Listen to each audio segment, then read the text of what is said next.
It's always an exciting time when there's new Guns N' Roses. This is a super weird one called The General, which came out just the other day. I thought it'd be interesting though to use this as a lesson to see what we can learn from this very weird, grinding, slow, quite intense track. There's some really weird guitar stuff going on, but I thought it'd be interesting just to use this as a lesson. So follow us through as we take on The General from Guns N' Roses. It's a weird track, I'm not going to lie, but there is a lot that could be learnt here. So we'll start with this opening intro, which when Guns N' Roses do this live, you don't see anybody actually playing this part. So I've got the distinct feeling that this is recorded on tape and played in. I've been mostly watching Slash's guitar part for this video, and it's pretty cool, but it's also very odd. But anyway, I'll run you through my fingering for this, which I think is important. So you start up on this 11th fret here, and then you go to this 9th, and then crucially put the 3rd finger on the 10th.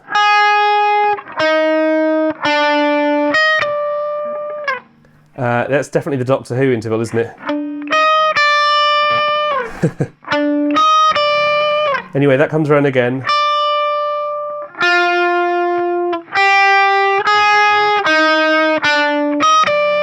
But it's interrupted the second time that comes round by Slash doing this very chromatic riff here.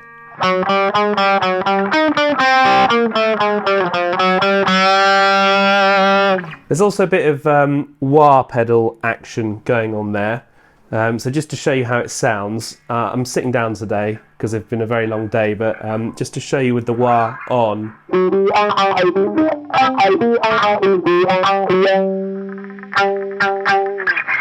Anyway, you get the idea, but I'll teach it to you without the wah on just to start with. So it's this 5th fret. So chromatic. That's quite easy. Alternate picking. Jump up to the 9th fret.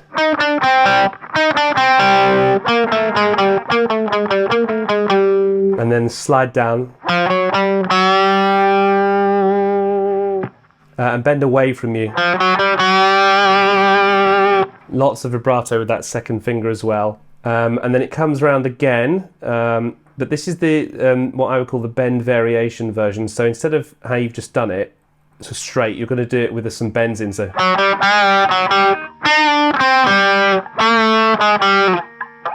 And then it changes to. So the bend variation starts off the same after a little pause. And then use the 2nd finger. Jump up to the 8th fret and bend, so pre-bend.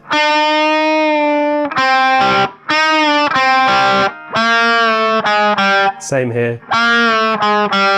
And then this is weird, it's 6th fret with the 3rd finger.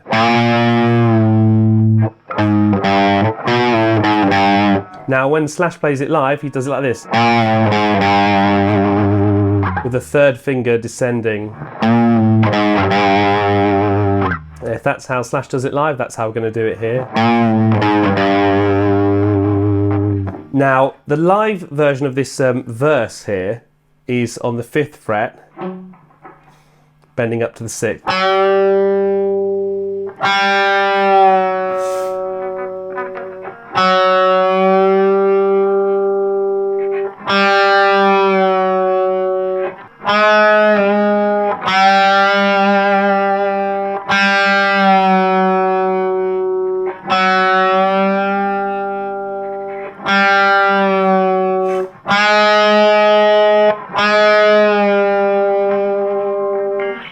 All that has the wah taken off it as well. However, on the record, of course, because it's different, it's up on the 8th fret, bending into the 9.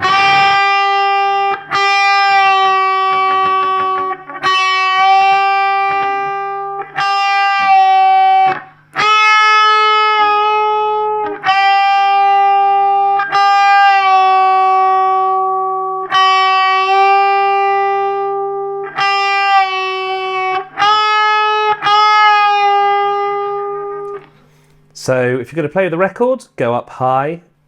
Just 4 chords that we need to learn here. 2 of them are the same though. So you're on the 6th fret and you're going to use the 3rd, 4th and 1st finger and alternate picking. That fourth note of the pattern is very hard to hear and it's played very quietly. So you do that. Quite a difficult pattern actually with the third, fourth and first finger. Then you move those two fingers. Take that shape and move it to these strings here, so the A, D and G strings.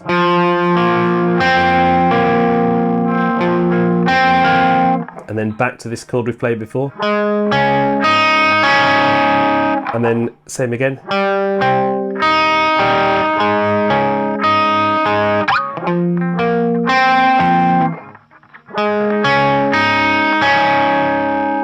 And again, when you watch Slash play this live, he doesn't actually play those chords. It sounds a little bit like they're played on a synth, or maybe there's a tape that's playing them in.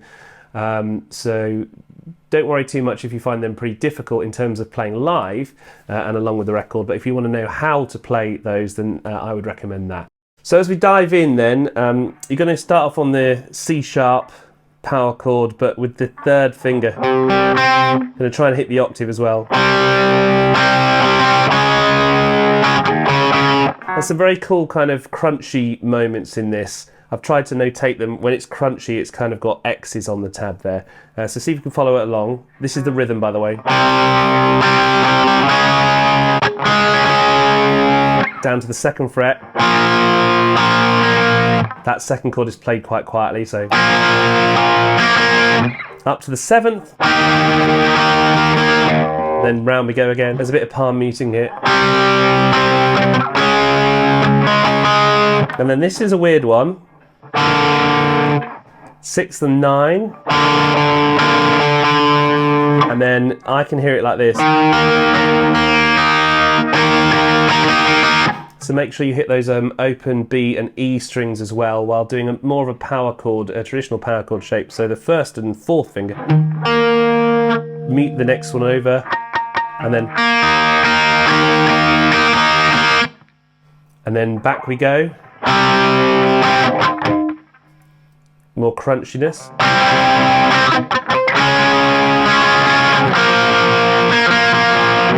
There's a slide up to this one, so you just like that.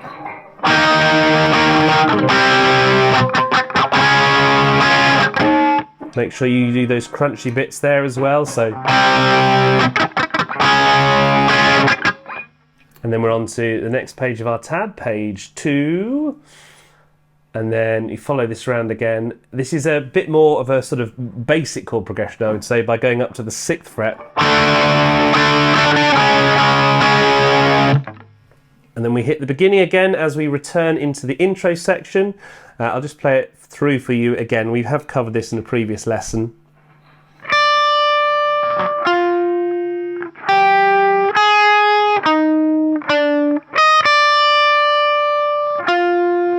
And then this line repeats again with the wah pedal on. This is a bit different because you have a pull off here.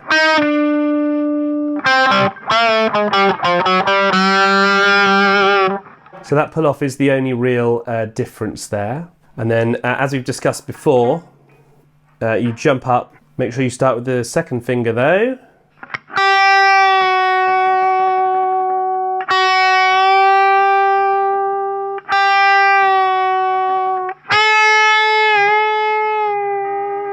Little release and rebang. Then we carry on.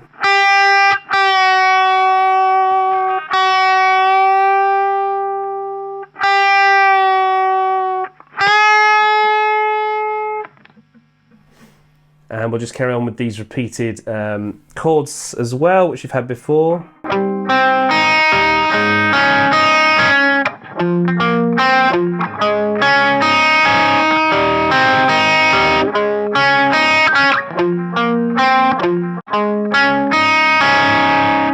Now we've got a slightly longer chorus section here, which we're just going to run through as well, because nothing's that different to what we've covered, but it's all still repeated, and we should just run it through because there's slight variations.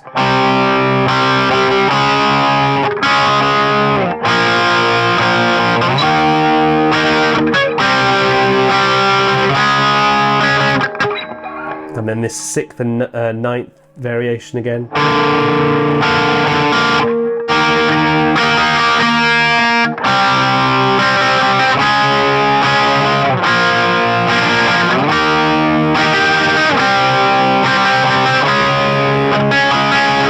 A little bit of palm muting on that one there before we go on to page 3 of the tab, which is again that sort of simpler chord progression to the 6th fret. So you're on the 4th fret. So you play that note as a muted note. And the next time you hear it, you hear. Particularly in a live situation, that's what Slash does. On the record, it's much less audible. Next time round.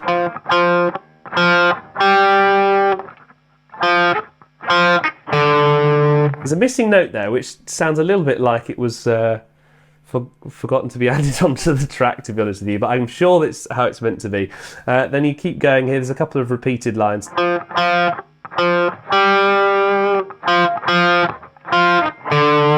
There's a higher guitar that you can hear the second time round.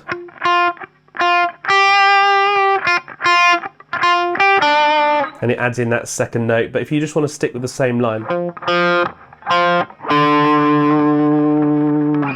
then that would be useful. This chorus comes back again. We've covered this in a previous video, but I'll just run you through this here. So.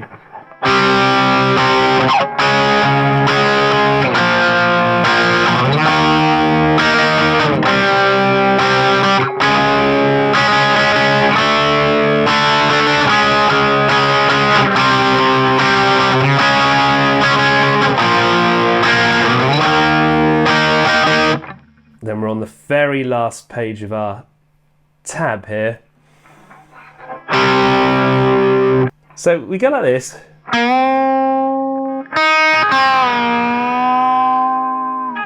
So 4th fret.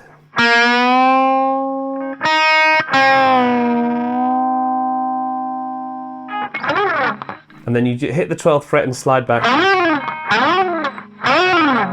And then the next bit is a rising sequence here on the 7th fret,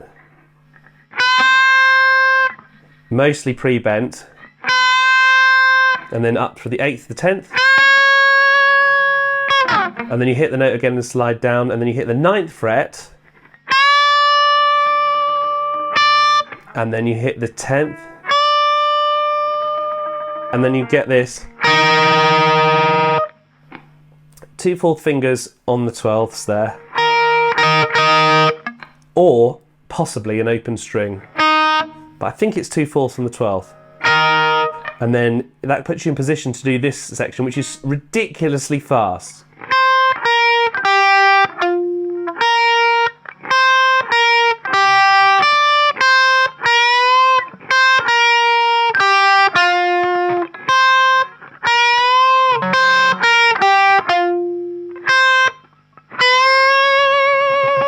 So you bend that up from the 13th, there's a little stretch with that 3rd finger.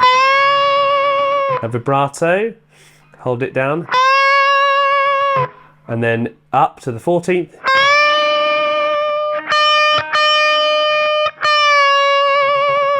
Drop the bend to the 15th fret. And then you do the 15th again down to the 14th. And then it starts to get really fast.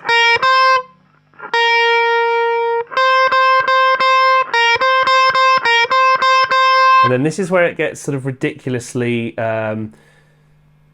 fluid, shall we say, because you're going so fast, you're going to get this section.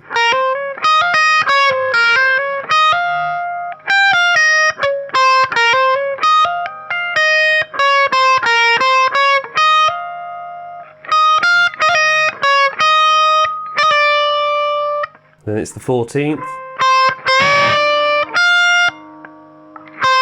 So that's a weird shape. So bend up and then release the bend. Just catch the tail end of the release with a pull off there, and then you get, and then you hear this weird G note here. But that's not really played properly because the bend is happening on the 14th now.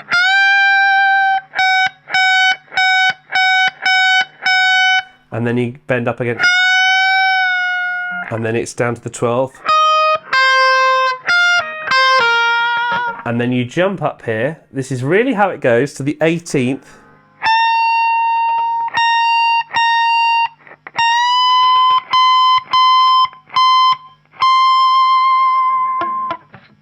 I mean, it's absolutely ridiculous, the outro solo. And just to give you an idea of the speed, you're looking for something like this.